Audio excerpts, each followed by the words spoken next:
I am now realizing this looks like the intro to a porno scene. Oh yeah, you're definitely getting BBC. This might. My legs are wide open and everything. I don't plan on closing them. This nigga is showing straight inner thigh to the camera, bro. This is the kind of freak niggas you want to bring on the pod, man. Yeah. This nigga's a damn problem. Look at them shits. Look at them shits. Stop smacking your damn legs, man. It's gonna get picked up, man. This is why you're not professional, all right? Well, it's gonna get. Well, wait. Maybe it is. Maybe I'm giving him extra. Maybe I'm creating it so that he has more to back off of. What the fuck are you talking about, man? I don't know how this shit works, I'm just dog. like Sway, bro. This is how you do it. Do your fucking introduction. This is how you do it. Welcome back to another episode of the Not So Pop podcast. I'm your host, Ernest Bynum, here with these guys. What's your names? I thought we were going in order. Like, there's no order to this. Hi, I'm Khalil, the #1 Not So Pop podcast fan, aka Sixodie on Twitch.tv. Why would he plug himself like that? Why would he plug himself like that? I saw I'm your gonna start face shooting as you it. were making it. I was like, oh wow, that's impressive. Why is he plugging himself? And he's also head of HR, public relations, and the social media team. I would like to be. I'd try. But I'm not good at public platforming on social media. I can't even push my own self, which is why I don't stream that often. Is that why you just plugged yourself on a podcast where you're the only listener? Yo, bro, this is an exception shit. You're gonna go on your own stream now and give the advertisements? Yeah. Also, as you said, head HR, stop sexually harassing Lucas. Why I gotta stop doing that? I should hold your hand too, nigga. Man's them. I should fucking. Man's them. I should- Bro, it's from Toronto. I should stroke your forearm too, nigga. Fuck. Jesus fucking Christ. Don't worry about who I am anymore, bro. This shit over. Hi, I'm the co-host of the Not So Pop podcast. It's like I'm fucking in an AA meeting now. Our flow is off. Hi, welcome back to the Not So Pop podcast. I'm your host, Lucas Hercules. Joined together by my co-host, E. Bynum. Ew. E. Breezy, the straight Shreezy. I don't know. What the hell? That felt racist. That felt racist? That was racially motivated? Joined together by Black Johnny Bravo over here. Damn, My man, hair is what's going picked this on with time. you, bro? My hair is picked this time. It still hangs off my head when I Yeah, fold it. that's what I'm It's saying. picked. Look at that shit.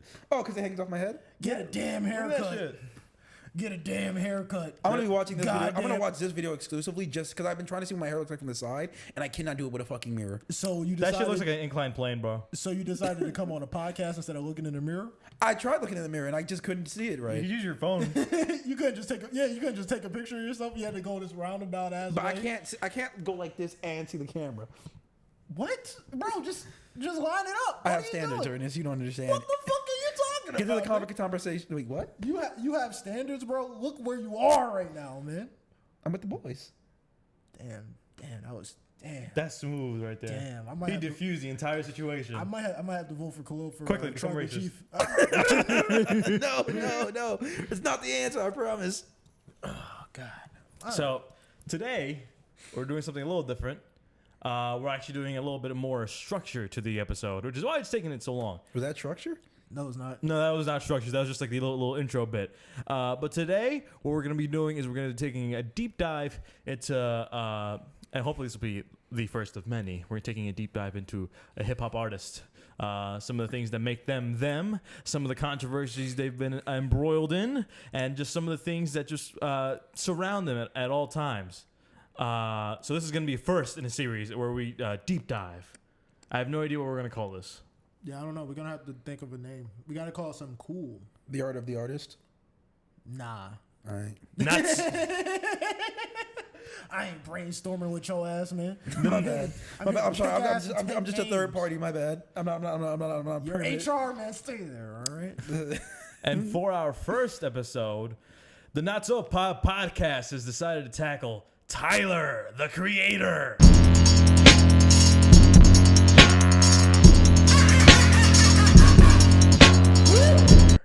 This is you're gonna really have to work on your Paul Heyman voice, man.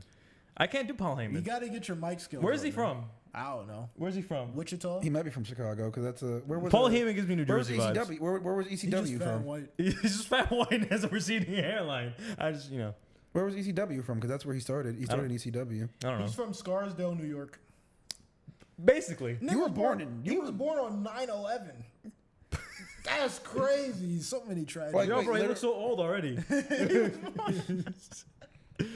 like that? Oh no. Yeah, I bet you didn't. Oh my god. All right.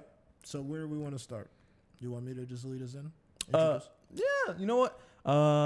Give us a little backdrop because I look. Listen, I listen to Tyler a lot. Mm-hmm. He's one of my favorite artists. I listen to the two albums everyone knows like a lot. You know, Igor and not Flower Boy. Call Me If You Get Lost. But I've never really been all that into the history of Tyler. I know it's like Cherry Bomb and all that stuff. So really, you guys are here to educate me and people like me. Where it's like, oh yeah, you know, You're here to educate the dick riders, bro. Like all you niggas that came in with Flower Boy and he was like, yo, it's crazy. I didn't You even niggas come in with don't Flower remem- Boy. Just say the entire arts community. You niggas don't know about the slurs, all right? That's what I'm here to tell you about, all right? You don't. He has said the N-word so much in like albums, and like it's like I don't know how like, you know, like making music, I don't know if like someone listens to it like, okay, yeah, we can sell this, but he has said it so often in like a lot of his songs. It's like, how did this get passed as an album? How did he get away with pinning this in the album? And then the album would do pretty okay. Just slap the parental advisory thing on it. It'll sell like hotcakes. It's weird. The vein that he kind of filled at first when his career first started was similar to like, when I look at like branches off of the tree of like Eminem, the people that I think of are like, and it's real cringe, is like Hobson, Tyler the Creator, those beginning years, and like people in that vein where it's real edgy, right? It's they're talking about some wild stuff. They're saying some ludicrous things, right? Kind of shock rap. To be fair, Eminem was on drugs. It's not got to do with anything, brother. All these niggas is on drugs, man. Tyler, I don't think Tyler did drugs. What are you talking about, man? He's selling socks, dude. Yeah, Tyler's selling me shorts. I should be buying those shorts. Those are right up my alley. He for the sells fashion. suitcases. What the hell are we talking about, man? You can buy the Call Me If You Get Lost suitcases. And if I ever make good money, I'm buying You're buying 10. a suitcase? I'm buying 10.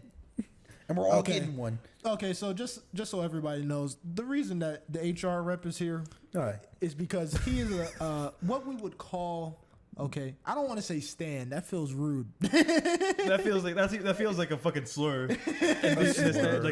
Calling someone a K-pop stan He's Tyler the Creator's biggest fan. All right, we found him. All right, on the streets. on the street, just looking. We fed him. Okay, We gave him Call Me If You Get Lost. Yeah, he got lost. So we called him, all right, and he's here now. They'll basically give us the fan perspective because I'm going to give it to you straight, all right? I'm not going to let you give me the runaround, this ribble-rabble, all right? You have told me how many times you don't like Tyler the Creator. I mean, I like the newer stuff.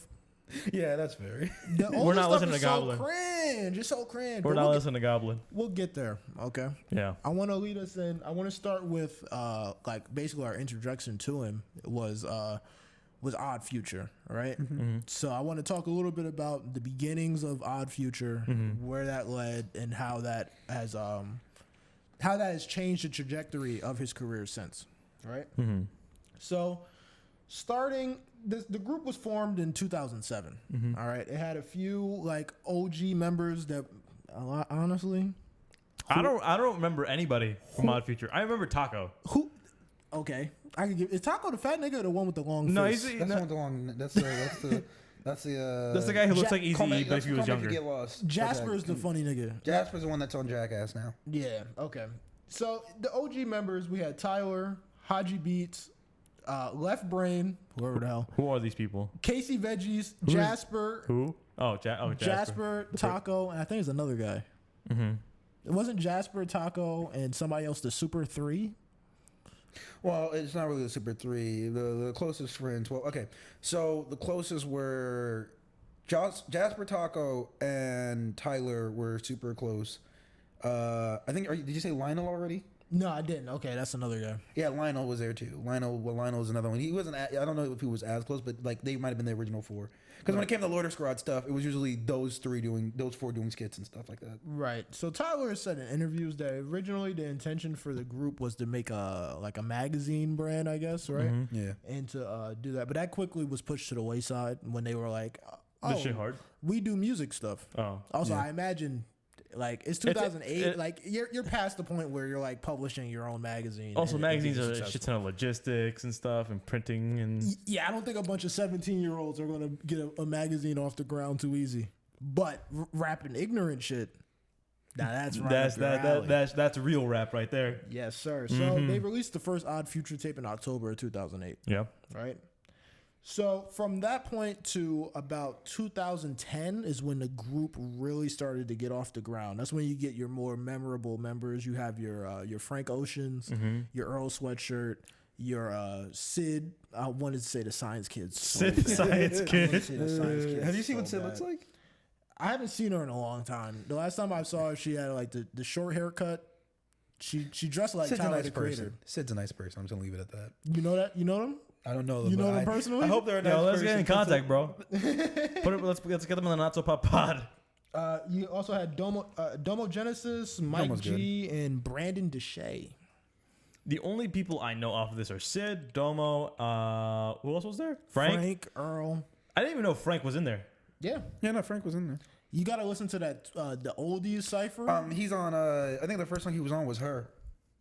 I don't know. Blinds wide open so we can see you. See, Yeah. that's exactly what I'm talking about, bro. Shit is ass, bro. Nobody's listening to that shit. Her had a video and everything like that. That one was pretty big. The shit is garbage, bro. Right. I was. You can't just let me have it, bro. I You gotta, gotta give me sometimes push. you gotta You get gotta fight. You gotta give me pushback because nigga, I've never heard it. I don't know. You probably heard her. Maybe. Either way. So yeah, that's when the group kind of expanded to more like the more well-known members that we know today. Right? The people who have been able to stand their own. Yeah, exactly. And speaking of Would that, you call Earl standing? Is Earl standing? we're gonna get to him. Okay, we're gonna get to him. We're gonna get to Earl's weird ass. Fucking freak ass. So Man looks like a lion. I think that's what he's going for, right? he looks like a lion. This what hairstyle. That's what every Hotep nigga. That Yeah, don't- that's that what don't- hairstyle's going Think for. he looks like. He looks like J. Cole. Like J. Cole looks like a lion. J. Cole looks like a lion? Yeah, you haven't seen J. Cole in recent years? Actually, no, I have. Yes, I have. Well, it's a good thing that he did. I'll say it's a good thing Earl did grow his hair because his forehead is massive and his hair hides a bit of it. What if he went just like Is that what you were thinking about? Like his His forehead? forehead is huge. Why are you thinking about the man's forehead? Why you I'm looking thinking at of this that man's video. chrome dome, Because bro? there's a video of him just saying like he don't care, and But you do all I care. can focus on is his forehead. Yo, his head was mad. He had a peanut head in that damn video. There it is. That nigga did have a crazy noggin, bro. That man had a chrome dome. Watch this shit blow up. Earl just like fucking flames us in a fucking fucking cipher or something. No, he's not. He's a what's it? Non-violent now, bro. Don't mean he can't fucking he can't diss somebody. Only thing I see from Earl Sweatshirt is good vibes, man. Good vibes and microwave noises. Yeah, we're gonna get. We're gonna get there. We're gonna get there. Yeah. So in 2011, right, a year after the group has expanded, right, we had Frank drop Nostalgia Ultra, and we had Tyler drop. That's not Goblin? What's the first one? Bastard. Yes. So in 2011, they both dropped their solo projects that were successful, right, and the group itself started gaining more traction, right. How would you rate Goblin and Bastard? Goblin and Bastard. Let's go with Bastard first. How would you rate Bastard? Well, the first song on the album starts with "This is what the devil listens to before he goes to sleep." As someone who is probably just like a normal person, you'd hear that and be like, I might listen to this. But in someone of like at my age group, someone that was just like really arrogant and just like, What age group was that? just Like silly. I was probably like 14, 15 at the time. And how like, okay, looking back on it now, what would you say? Is it good, or is it just like, yeah, this is the guy's first thing? it was pretty solid. The sound, the instrumentals and everything was pretty solid. He was really just kind of just talking through his music about like, cause like, you know, it was kind of like his like an early mix. He was really just talking more about himself in the early starts of it, and then it just came into whatever he wanted to be. Just him and his friends just saying whatever they wanted on the instrumentals he had made while he was skipping school in theory, because he was supposed to be in college classes. And Oh, so this man's a dropout. He's not. Well, yes, he was supposed to be in college classes. That's what he told his mother. But instead, he was actually recording Bastards behind the scenes. Ah, so he was recording an album behind his mother's back. Yes. I don't trust no rapper with a loving mother, bro. Your life got to be turmoil, bro. His life was turmoil. Nah. So I'm gonna go back and listen. Harder, bro. I'm gonna go back and listen to Bastards. Have you ever listened to Bastards? Yeah, I listened to it a little bit. Okay, let's switch Like a perspectives to little not bit. the fan to the regular person. Like, Wait, hold on. Can I say this real quick? Sure. For the like Tyler fans, for like people who like say they like listen to Tyler Creator, that was our gatekeep. It's like, did you listen to Bastard? It's like how the first song go, and if you didn't do it, we're gatekeeping that now. If you didn't know what Bastard was, you like, yeah, I love Tyler Creator. And you brought up Goblin, we'd hit you and be like, how'd Bastard go? see, this is my thing with Tyler the Creator, right? And specifically his fans. Like these niggas, this nigga might have the single worst fan base of all time. Like, You know like who Ezra Miller is? Okay, that nigga Ezra, does Ezra Miller have a fan base or a cult? I don't think Ezra Miller has a fan base. I think Ezra Miller himself is the chaos, bro. I think that nigga's the damn conduit for fucking problems. All right. I think straight up worst fans might be Kanye. I wouldn't even say. I would say maybe Kanye, Playboy Cardi. Okay, I'm gonna Overlap, Travis. step in and say this real quick. As someone who has seen a lot of Ezra Miller fans and know the controversy, his fans are. There's like, Ezra Miller I don't fans. know if he has. He has fans. Actors, He has actors fans. really have fans. If you're not Robert Downey so Jr., wait. do you really have It's not fans? the same thing, and nobody's watching this nigga's movies. What the hell? The Flash No one's didn't watching even the come Flash. out, man. But no. They're not watching the movies. They're watching him. They're not. They don't care about Ezra Miller as in the Flash or Ezra Miller and I don't know what the fuck. They he watching else how is he doing. moves. They're watching him. Who Ezra it's- Miller is. And That's they're liking terrible. that. It's toasting. I would say that I would say it's different. I would say an actor's fan base and a musician's fan base is a different kind of relationship. You know right? that's fair. Because with most actors, like you're not going to see them that much, even in this in the not the Instagram era, in the social media era where all your celebrities are constantly in your face. Like actors, you do not see as much. And musicians, I feel like people have more of a connection to because, like, oh man, I love this song. It made me so sad in my room last night. Oh my god. Oh my god. I can't believe that he would say that. Why, word. why That you, shit- you really put on a fucking stance with that. You can Yeah, do that. that You can do shit that with right actors. there. You can do that with actors. I believe that you can get the same feeling from actors. What is it? Leonardo DiCaprio was one of my favorite actors because of his performance in Great Gatsby. That doesn't okay, but that And it's like that's not he what I'm played saying. that role so well. It was like That's not what I I'm love saying. Leonardo DiCaprio. It's the reason why my mom likes Iron Man. She loves Robert Downey Jr. because he did so well in Iron Man. I don't know if I don't think we're talking about the same thing. We're I'm not probably saying not. that you Let's can't get be back on track. Yeah. Okay. Yeah, we're all over the place here. Yeah. So okay. Welcome so back. When I go, even back then, like listening to Tyler the Creator's music, like I was okay. First and foremost, all right.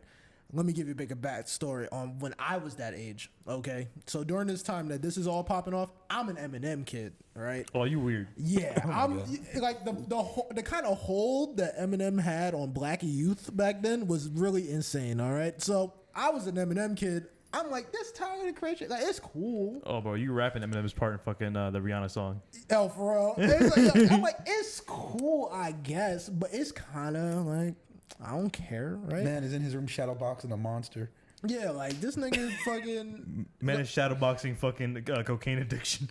Even back then, I wasn't so interested. It just felt like they used to just say things just to be shocking, and I feel like I want to call it like shock rap. I don't know if that's an actual term, but like they just say things that are absolutely out of this world just to get a reaction, and I just was not so interested at the time.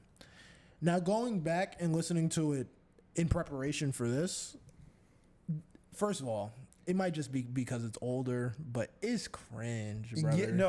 I'll give you that because this was even before you told me we were doing this. Like a few months like before you even told me we were doing this, I went back and I was like, I'm listening to some Tyler the Creator. It's been a while since I listened to like old Tyler the Creator, and I couldn't do it. I'm who I am now and who he is now, and listening to. As I said, Bastard's not even on Spotify anymore. So I went and listened to Goblin, and I went and turned on Transylvania, and I was listening to Transylvania, and I was like, this is a horrible fucking shit he's talking about in this song. And I used to walk around school rapping this shit and saying, And you wondered why people would look at you. No, people still pay me no mind. No one gave me looks. They just walked faster. It's like fuck. It also was a different time, right? Like the sensibilities weren't.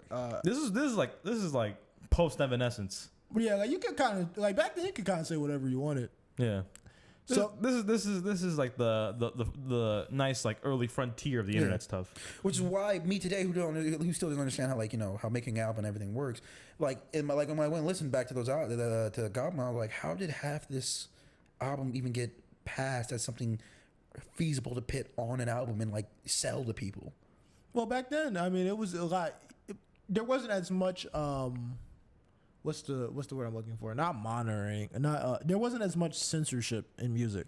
Like they were saying all kinds of wild slurs and things, right? Eminem Like- was saying like crazy shit. Yeah, like- he was saying the F word. Yeah, like the Don't F get me word. wrong. The F word was prevalent, especially in rap at the time. Like it was prevalent. Like it was just a regular thing to say, right? So it wasn't as bad. Well, I'm not saying as bad. It wasn't as sensitive at the time. So you could kind of put out whatever you wanted to. And they weren't going to stop. And especially if you were successful, if it sold, then go Fuck ahead. it. Nigga, do what you do. I'd say the difference in there's a difference in Tyler's case with why he was saying the F word. Oh, you think he was projecting? he was projecting 100%. Yeah, but we know that now. If we're looking at it in the time Back then, period, back then you it wouldn't- just sounded like homophobic slander. Yeah, he was just belligerent. Like he's just like In context, is like, Tyler, you okay? You crazy? You it's like like, are you attacking the homosexual community out there? So like I'll say, so if I went back to past Khalil and gave his perspective of what he's listening to, he's listening to anger and basically extreme free speech, where Tyler was saying whatever he wanted and he was saying angry about it and just saying whatever he felt like. Khalil today realizes that man was Crazy. saying homophobic, racist, sexual shit, and it was crazy. I think I know what it is. I feel like Tyler the Creator was the cap at the end of like angst being the driving force of popularity. If you look at like, we're gonna go back in the time machine now. If you go back, I would say all the way to like Nirvana popping off, right? Angst was like a commodity. That's why Eminem was so as wildly successful as he was, and that's why everybody shits on his music now, right? And Hobson. And Hobson, Hobson wasn't as successful, but He had his own decent- little pocket. Yeah, he was decently successful. The reason Eminem popped off was one, he could rap like very well, Yes. right? Yeah. But the reason that he had so much staying power, other than being white, is that he tapped into that angst. For whatever reason, in America, we were some angsty niggas. We was mad. I don't know why. No, you want to know why? Because you just come off of a shit ton of ska in the fucking 2000s, bro. Yeah, that too. So they rolled that. Ska. They rolled that wave, right? And then I feel like the bookend for it, the end of that the angstiness being the driving force in a lot of people's popularity, was this Tyler the Creator era. Because if you look at like how music changed in the mid 2010s, right? You really don't hear that same kind of like emotion or what am I trying to say? You don't hear that same kind of like just over the top Raw emotion, anger. Yeah, like it switched completely from that point, right? So he kind of tapped into that same audience that like an Eminem or like these fucking weirdos. You was one of them. Yeah, exactly. I was one of them. Exactly. So he kind of put the cap on that in this era of the music, right? But the keep moving along here at the end of 2011, right, as the group was gaining popularity through the individual members having solo success, mostly Frank and Tyler at this point. They got a sketch comedy show on Adult Swim, Loiter Squad, which I imagine was a big part of your time. No, I don't. Were you here for that? I don't know who it was. No, I think it was a majority of you guys that at one point came over to my house and we just played an entire season of Loiter Squad. Yeah. And Loiter Squad was their attempt at like Saturday Night Live, I guess, like how Saturday Night Live does like sketches and all that. That was basically what Loiter Squad was. Them just them doing random sketches, random things. If anything, I'd say that's what got Jasper started in the line of working for Jackass. Yeah, I would say it was more like taking inspiration from like Jackass, because they had a couple of sketches in there as well, like more like the Jackass era of MTV. Because I remember Loiter Squad. I remember a couple of things. It's like where they would do the sort of absolutely wild shit and all the spin-off shows. They had Wild Boys. I don't know if you guys remember that. There was Chris Pontius and Steve-O. It was Wild Boys. It was Viva La Bam. or like all that stuff. Maybe less so Viva La Bam, but that era of MTV, they were taking I a used lot to of. watch a lot of La Viva La Bam. I used to Yeah. love Bam, and then his friend died, and he got so depressed. Oh He was yeah, such the a Bam downfall. got so bad, but they're taking a lot of inspiration from that era. you Still know? shreds though. He still shreds. He's like probably. But yeah, a lot of inspiration from that era. I was thinking, guys, like you were talking about it, the first thing that came up in my mind was the episode where Jasper was his role was a dentist with no arms. How the hell? That sounds. So That's that's not. a That, funny he had to idea. use that's his that's feet. like right up like a And Jackass so he sketch. had to use his feet That's a to funny give idea. to give Lionel a checkup, and you hear Lionel clearly say that if you put your toes in my mouth, I am leaving. And at one point, he was screaming because he was trying to put the little mirror thing in his mouth, and his big toe touches the tip of his tongue, and all you hear is like this spitting, him spitting it out, and then you see him get up and walk off set. They were really like it was funny. It was a good Good idea. It was really on point. yeah, and it worked well with their personalities. I feel like Tyler especially was he's gifted in that space of being like he's a funny guy. Like he's not just like some freaking doornail that's just good at making sounds that sound good, you know? Well, okay. So Tyler was funny in the sense of, and I can say I did River this enough for my youth, which is why I was trying to like how my funny was to you guys, how I try to be funny. This is still how I try to be funny to you guys. He was funny because it was something extreme. It's like, I say something extreme and it's like, that's a weird take, but it's funny because it's such an extreme and awkward and dumb take. Right. No one in the world thinks like this. And that was his funny. Yeah. That's what people would, I'm a motherfucking I am Felicia, the motherfucking table. No one thinks like that. No one says that, but it's because he says that it's funny.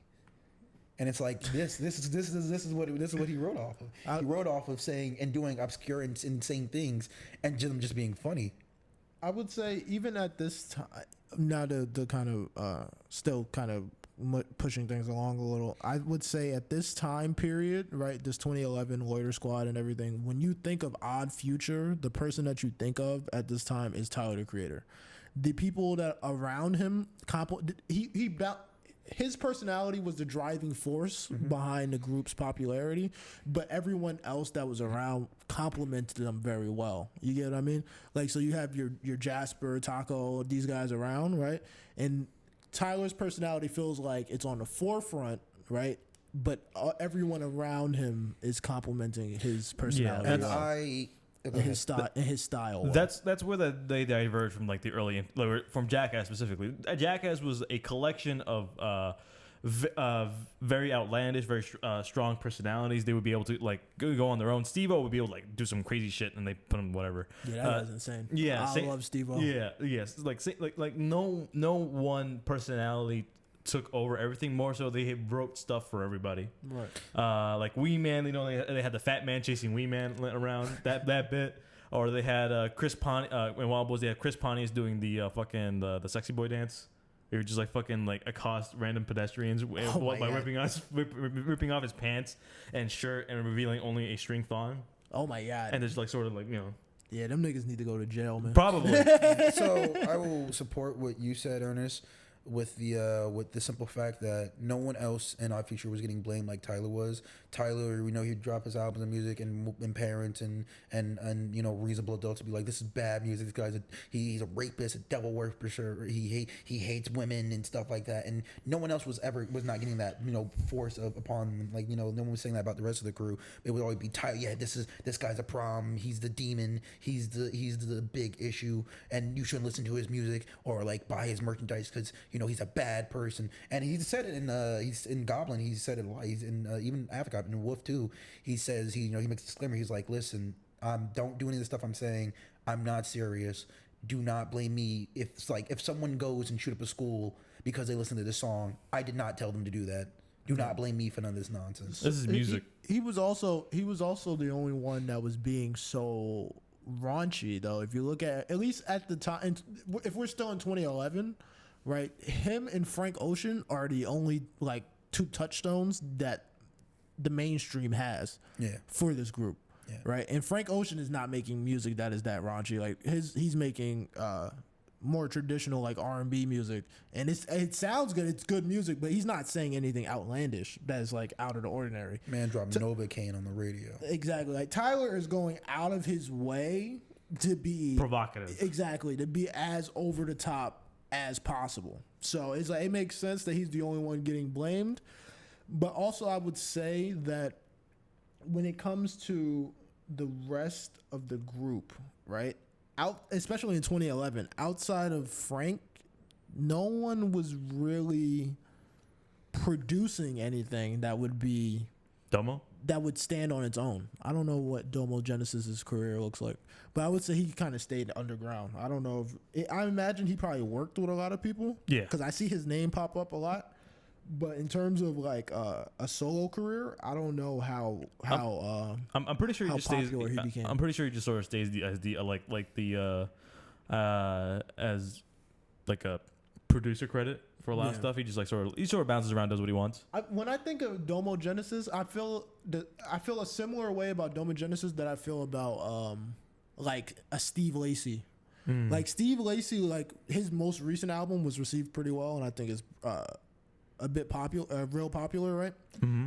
But before that, like you would always see Steve Lacy's name on like A feature. yeah, like you would see his name pop up all the time, everywhere. Like everyone's working with him. He seemed more like the artist. You know what I mean? Where like all the artists are collaborating with him, working with him, because obviously he's a great talent, but hasn't really exactly cracked through yet. Now with this, he seems like he's cracked through. Oh yeah, Yeah. I still gotta listen to that shit. Yeah. What was that about? Yeah. So I mean, I guess we did Loiter Squad a good justice. The only thing I would like to say to cap off Loiter Squad is every sketch that I remember from Loiter Squad, except for like one, was Tyler led. It was the one where he was making the waffles and he was cursing out the white bitch. That shit. Let me finish. And then it's the one you gonna bring a birthday gift to my motherfucking birthday party. On Like, my motherfucking birthday, and he hit Jasper with the glass, with the fucking wine glass. and then the only other one that I remember that wasn't led by Tyler, as someone who was kind of like half in, half out, was the fucking the scared straight one where Earl. I was sucking my daddy dick since I was 7 years old. Why you got so many necklaces? When you got so many necklaces. Fun fact, that the thing with the white on the waffles, that was not Loiter Squad. It wasn't? No, that was just an interview. Why the fuck were they making waffles? What the fuck? I don't know, but that was not Loiter Squad. It felt like a fucking sketch. Yeah, it did. That was not Loiter Squad. That was not Loiter Squad. But like that at the time, like he was everywhere. He was everywhere, and he has a great personality, and he's funny. So it's like he's stuck. Tyler is like that with all interviews, where he still remains like he doesn't put on the I gotta be the interviewee type guy. He just answers things straight up, and he'll legit just be himself during an interview. Oh, we got to talk about that Funk Flex interview, bro. Did you see the one I sent you Look, which on one? Discord? No, The I'm fat not sure. guy? I don't remember. Okay. I don't remember. Well, when we get to the Funk Flex interview thing, we'll get to that. It's like you're looking for some. You know what? What the fuck? No, don't worry about it. Don't worry about it. There's a reason why they don't play him on the radio anymore. So 2013, right? Now we're gonna move a little forward, right? Tyler drops an album. He drops Wolf, right? About 2 years later, after Goblin, right? And also, Earl Sweatshirt drops Doris. Okay, and I think this is a good place to like kind of make a comparison of the two, right? At this time, if you look at Doris, right, Odd Future is all over it, right? Earl is he's working with Tyler a bunch on the album. He's working with a bunch of the Odd Future guys on the album. Frank Ocean is all over the album and all those things, right? If you look at Wolf, right, Tyler he's still in that pocket. Odd Future is going strong, right? But they're having it's I don't think it gets talked about a lot how much, like, especially in the early 2010s, like that group was having so much solo success that you don't typically see with rap, well, like especially in rap with supergroups. Usually the supergroup does well together. Like if you look at like your Migos, right? The Migos does well together. It's not very often that you have a group that is, even though this group is huge, this is like almost like a Wu-Tang aspect. Migos? No, I'm talking about Odd Future. Yeah. Odd Future. There's a lot of people There's in a there. lot of people in it. It's honestly since probably Wu-Tang. Odd Future is probably the first like super group since Wu-Tang to have so much solo success for all its members. Well, not all of its members. From Most a of its lot, members. From You know a what I lot think of its helped a lot members. with that? I think Camp Flog Gnaw helped a lot with that. Yeah, that is a good point. They did touch base with their fans a lot. Yeah, because that throwing an entire carnival for your fans and then performing there as well, allowing them not to only hear, you know, Tyler's music, but like the entire group music and like, you know, how everyone raps and performs and stuff like that. And basically giving the stage, the literal stage to introduce themselves and their platform of their style of rap. Because not, you know, Tyler was the only one who was really saying wild stuff, as you said. The rest of them were, you know, they had their own style, own flows, own ways of expressing themselves through their music. And I think Camp Flog Gnaw did a good job at giving all those Tyler fans like, hey, we know you guys love Tyler and all the wacky and madness he said, but you know, since we're not, this is not, you know, this isn't Tyler's fan. This is Odd Future's thing. Right. So here's the rest of us and listen to what we do as well. I think they did a very good job. I'm not sure who's exactly behind Camp Flog Gnaw. I'm Tyler. not sure if it was, but the reason I'm not sure if it's Haji and Tyler, because we're going to talk about it soon because we're coming up on 2015. But with Camp Flog Gnaw, I think you're right. They did a good job for one, having the festival and really being able to touch the people and make them feel seen and heard, right? And then also having basically your play. Not many acts have the opportunity to have a place where it's like, this is our event. Right, this is our thing, and this is what we do. Right, it doesn't happen as often. Like how many, like outside of like Camp Flog Gnaw and like Astro World, where do you see artists that organize their own events and have a? It's almost like a convention. Almost, it feels almost like a Comic-Con type of thing where they have their people that everybody's here for the same thing. We all have a common interest, and that's what we're here to partake in. Yeah. So it's real interesting. But yeah, in 2013, you start seeing a lot more solo success from the more auxiliary members than just like Frank and Tyler. So now you have Earl, who drops Doris, which is successful, right? He has the hit Chum, right? And he's doing decently well then. Tyler continues to have success. I don't know if Channel Orange came out that year. Did Channel Orange come out in 2013? What is that? Which one is that? That's Frank. Frank? I'm gonna look it up. I think that was. It's 2012. So that's the year before. So you had Channel Orange, which was a success. You had Chum come out. You had Wolf, right, which was all success. And this group is white hot. Like there's at this point in rap, there's nothing quite like it at the time in terms of like having so much success from all these people that are associated with the same thing. Now, if we go a few years later to 2015, right, things are starting to like peter out. They're starting to slow down for the group, right? Not the individuals. The individuals are still going strong. You have Domo, you have Hodge, you have Earl, who just started up. Tyler still standing strong. You have Mike G. Yeah. So these guys, everybody's working, right? So everybody's working, and I think maybe that's one of the things that may have driven a wedge. I'm a timeout because I was gonna say Frank, but Frank was on his fuck shit. Yeah, Frank didn't drop for another 100 years after Frank, Channel Orange. I don't think, has Frank dropped yet? Yeah, I mean, since Channel Orange, he's dropped two. When I tell you, 1.5 albums. Blonde. When people were waiting for Blonde, But that's dog. Yeah, 2016. That's a year that's now he hasn't really shit again. Nah, it's like when people would look for Frank and be like, Frank, we love you. What the fuck is the music, man? Frank is very much the nigga. He will give you some shit and disappear. Like, leave me alone. He'll be on his I'm gonna live in a fucking casino in Las Vegas for a little bit. Don't worry about it. He's like, here, take it. Frank Ocean's relationship with his fans, it feels like, here, take it, begging ass. Like, Bitch ass. like, leave me the hell alone. Bet you man. wanted to feature with Thundercat too, didn't you, bitch? Oh my! Oh, Thundercat works for everybody. Don't get me started on Thundercat. Oh, we could probably do a whole thing on Thundercat. Oh, for real, dude. Honestly, it wouldn't be bad. Yeah, that'd be pretty cool. So, in 2015, after everybody is like going, having their individual successes, right? The group as a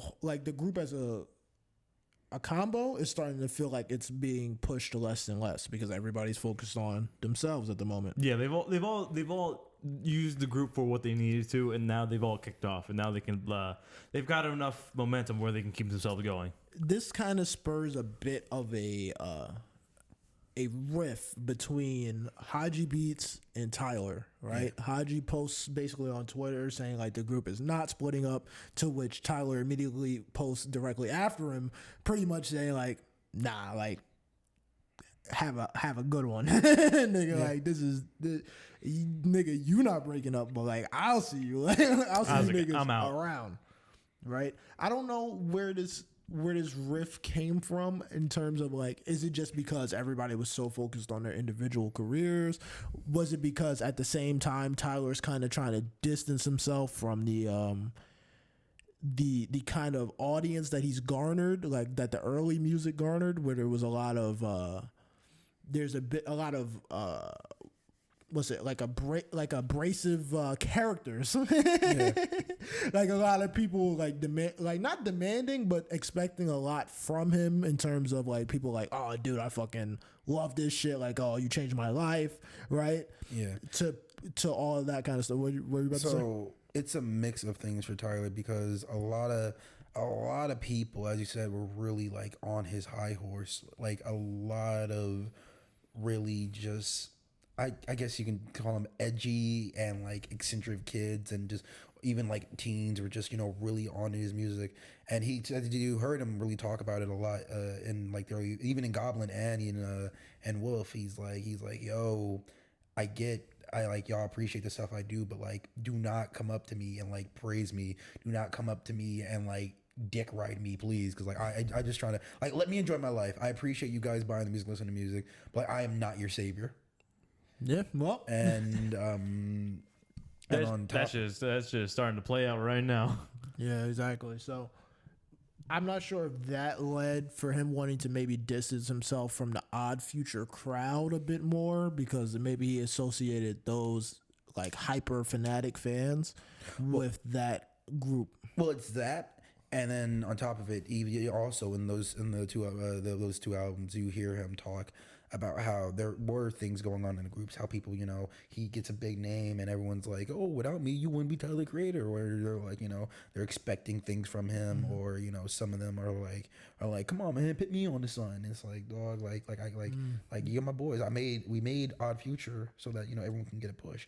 But like, it's like, I still have stuff I want to do.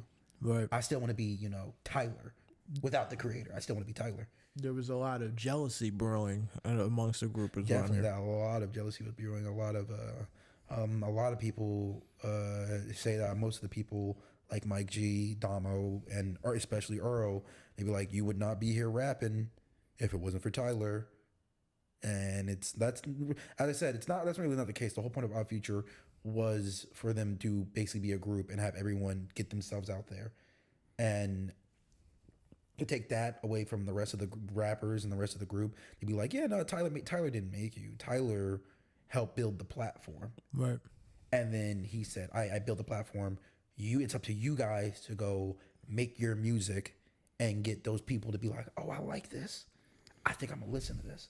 There's a lot of, well, at the time we also have to remember, like, these were young, like these were kids when they really burst onto the scene. Like, that it probably was a lot for a lot of them to see like just how much attention he was getting specifically. Mm-hmm.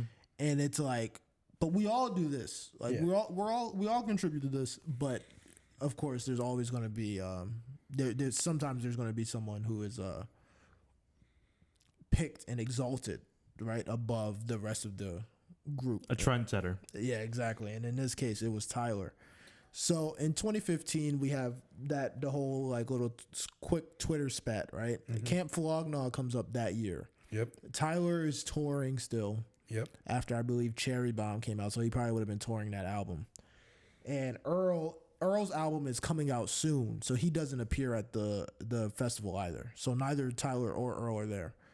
Haji takes the opportunity at Camp Flog Gnaw to take a shot basically at Tyler, the Creator, basically saying like, I don't like this nigga, I'm tired of this nigga shit, right?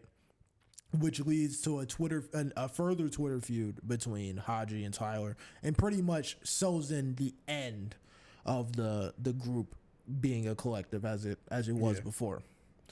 But that's why I'm confused with Camp Flog Gnaw, because Camp Flog Gnaw still happens. Yeah. Who runs it? I guess Tyler. I'm guessing Tyler runs it now. Yeah. But that year he wasn't even there. So that's why I wasn't sure, was it him and Haji in collaboration running it? Or was he just like, all right, well, we'll still put the money behind it. I just can't be there. You know what I mean? Is he still there? Well, he's there now. Like, he does it now. So- but I'm saying, so in 2015, I'm saying. So who goes? Okay, so let's skip forward. Oh shit! Pause it. There we go. All right. And we're back. So where were we? I have no idea. Camp Flog Gnaw 2015. Yes. So we had essentially Camp Flog Gnaw 2015 happened. Tyler did not go. Earl did not go. Tyler was on tour, and Earl was releasing his album. Haji was upset by this, right? Took a shot at Tyler. Tyler responded in tow on Twitter, and then the feud happened. The group is pretty much at this point broken up. Dead. Yeah. Dead. So Super dead. So in that perspective, you kind of don't do that from a professional standpoint. What you mean? You don't take because someone's not at a thing because they're too busy, promoting their own other works that they have and stuff like that. You don't take the opportunity to since he's not here, I get to slander him. Well, see, that's the thing, because this is more than a business relationship, right? This is a friendship as well. There's hurt feelings obviously around, right? And there's this, like we were talking about, the jealousy and things, right? So this is a real complicated issue. It's like, this is the thing with having being in a conglomerate with people that you consider your friends, right? Is that sometimes emotion can get in the way of the business. Exactly, of the correct business decisions to make. Mm-hmm. So basically Haji was basically insinuating that Tyler would not be where he was without the group, right? It's basically, I guess in his mind, he felt as if he was being that the group the group was being abandoned and left behind, and he felt that Tyler was ungrateful for what the group had done for his career as well, which I think it might be a flawed perspective to have, but it's the one that he had. You know what would have been interesting? What's up? I guess if they sort of sucked it up and turned Odd Future to something else, because obviously the current iteration hadn't been working. Right. I probably would have been able to see it as something like as like hit makers. What do you mean? Like a label almost. Okay. Like they're bringing in people they like, and they're promoting them to their fans. It's like, hey, you'd probably like this guy. Oh, I guess that could have worked. That probably could. It's like it's like what ifs. It's like it doesn't really like help anybody, but Yeah, I feel like they didn't. I feel like they weren't, because again, I think for one, these guys are very young. Maybe they didn't have the foresight so much, and also that they were so. Again, it was such an emotional split that I feel like for a lot of them, they weren't even really probably thinking about the music aspect as much anymore, or even like Odd Future's future as a business. Well, yeah, they were probably just thinking about it like these are my friends and things are changing. Yeah. But yeah. So I guess to move on from Camp Flog Gnaw 2015. I feel like I feel like there was something else. Well, are you talking about the Earl and Tyler beef? Yeah, I wanted to figure out where that stems from. Is that stemming from the same thing? Because I know you and like the other resident, our friend group, Tyler fan, Aaron. Yeah. Y'all was fucking clowning Earl. Like, hey, yo, fuck Earl. He did Tyler dirty. But what I was never able to figure out is, what did Earl do? Also, wait, before you go on that, also, I would like to point out that Earl's album that was releasing at the point where he said he couldn't come to Camp Flog Gnaw, there's no Odd Future members on it. Yeah. Like, it's mostly just him, and then the few features that he does have is like Vince Staples. It's like other California guys, but there's no sign of Odd Future, which is like the complete polar opposite of Doris, which was Odd Future was all over. Yeah. And then what is this? You said what was dropped? Cherry Bomb?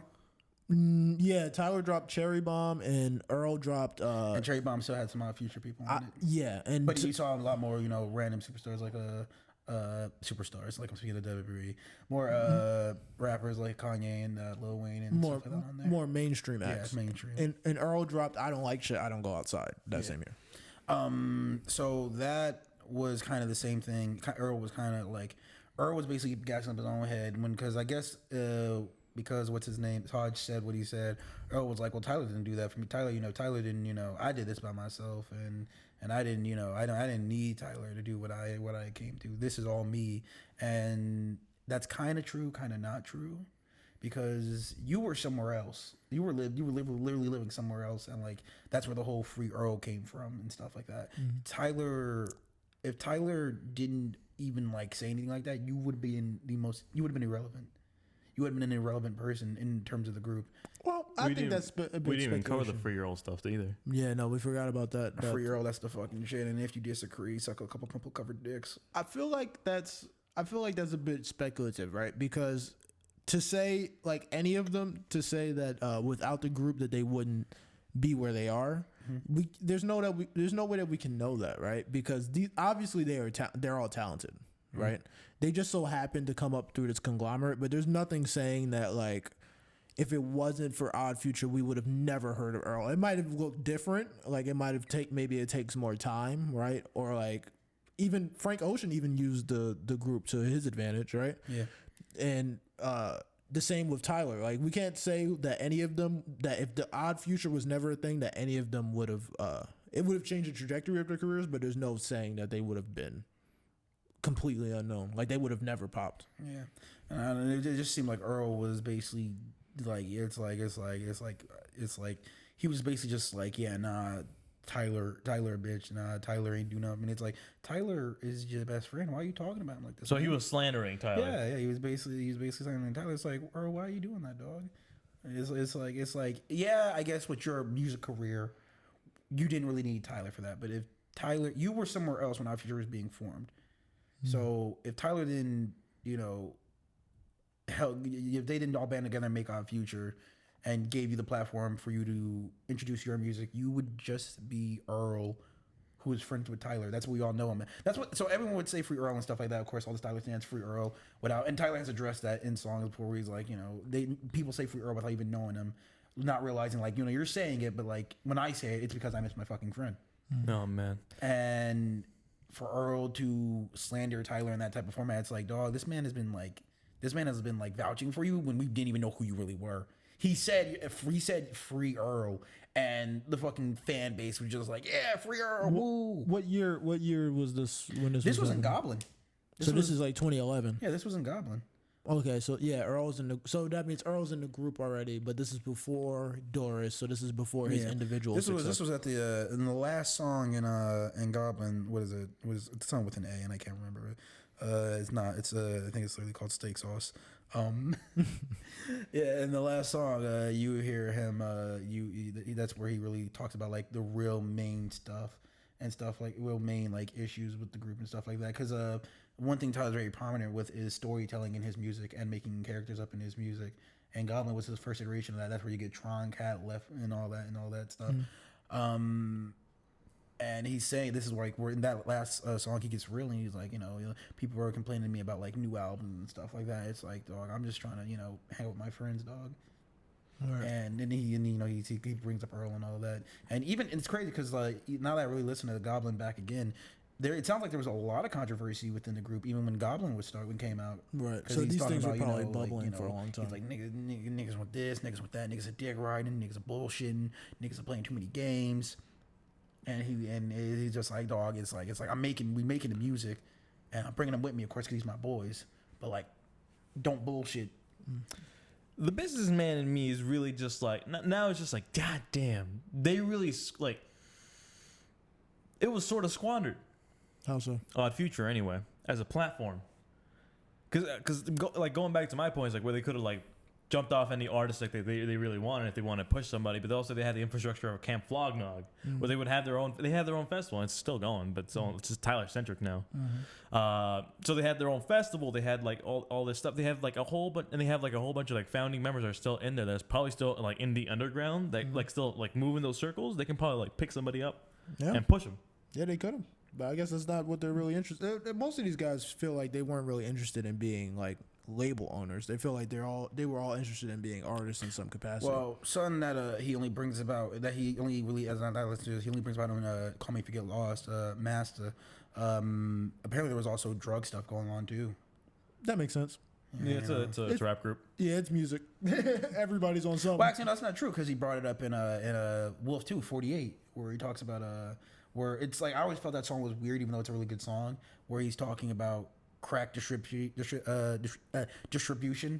and like in that era, and it's like, what does this have to do with anything, Tyler? You weren't even old enough to be there. You weren't even born in that era, but like, it's like I get what he's saying now, because some of them they get the money. And and we all know that sometimes in the music or in any form of fame, music, acting, sometimes that white powder happened to be at a party. The white powder. You sound like a damn fucking PSA right now. No, Chris Brown does crack, and so what, man? The nigga dance good. Why you think he dancing good? Exactly, man. If a nigga gotta fucking snort that Nigga snow, got the shit in his system. if that nigga gotta snort the snow to do the fucking pop, lock, and drop it, bro, you fucking let him, all right? I'm standing up for Chris Brown's, all right? To do crack.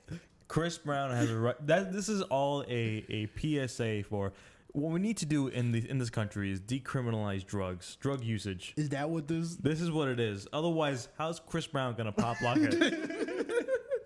You can't pop lock it without crack. That's what I'm saying. That's what the dog doing.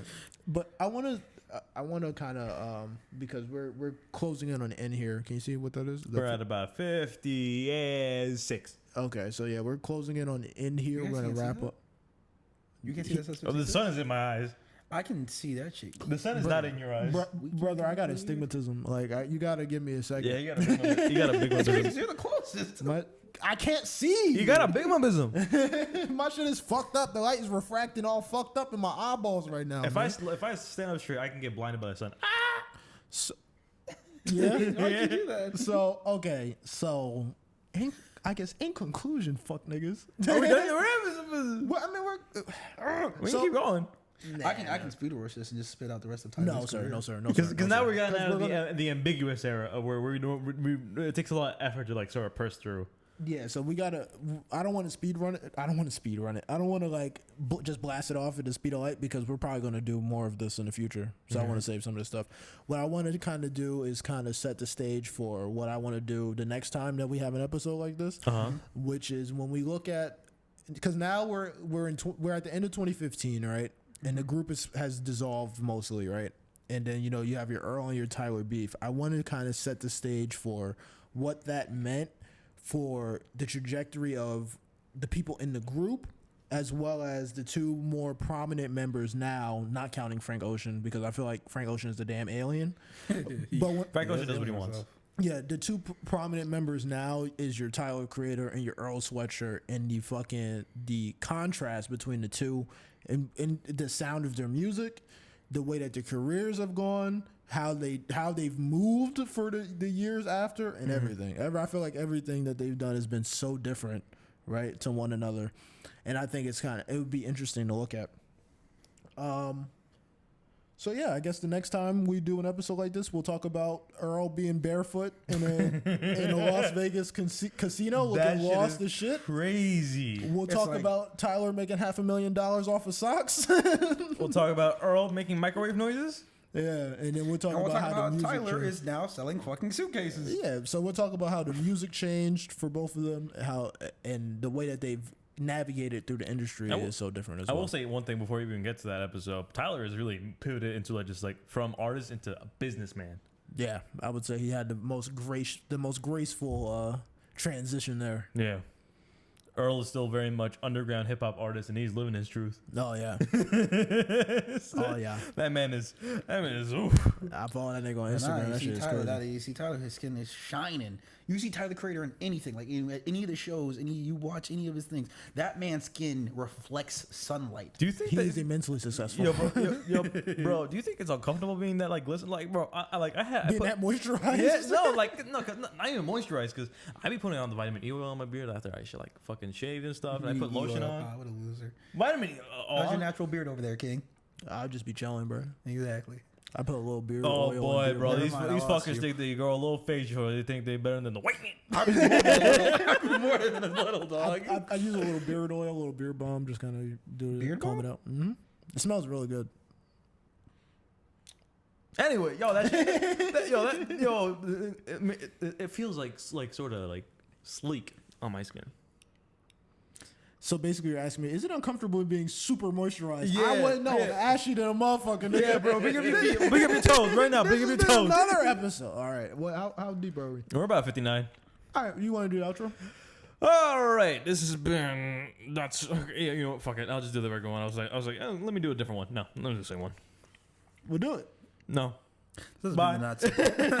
This has been the Not So Pop podcast. If you have any questions, comments, or concerns, email us at notsopoppod@gmail.com. That's notsopoppod@gmail.com. Send us anything. We'll probably react to it live on air. Germany, man, send us stuff. Come on. I don't care if you're a bot. Come on. Come on. Yeah. You guys anything else? Anything else? Man? I could advertise mad VR people right now, dog. Nah, I you're good, I bro. could say nay. Hit No. the fucking button. No, Bro. man. Let this nigga talk.